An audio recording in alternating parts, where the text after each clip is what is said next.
Pemerintah Aceh resmi membuka gelar teknologi tepat guna Provinsi Aceh ke-26 tahun 2025 di Kabupaten Aceh Barat Daya pada Rabu 25 Mei 2025. Kegiatan itu dibuka oleh Pelaksana Tugas Sekretaris Daerah Aceh M. Nasir yang hadir mewakili Gubernur Aceh Muzakir Manaf.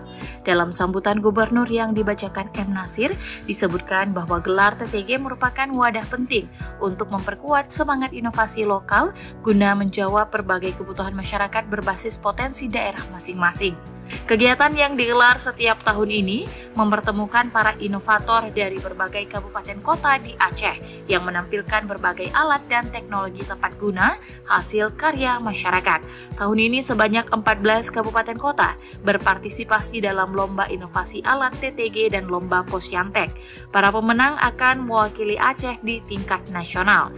Ia juga menekankan pentingnya tindak lanjut dari inovasi yang telah dilombakan, di mana pemerintah daerah diminta segera mengurus hak cipta, melakukan standarisasi, serta memfasilitasi pemasaran alat-alat tersebut agar memberi manfaat nyata bagi masyarakat luas. Lebih lanjut, PLT Sekda mengajak semua kabupaten kota untuk aktif berpartisipasi dalam gelar TTG ke depan dan mempertimbangkan menjadi tuan rumah.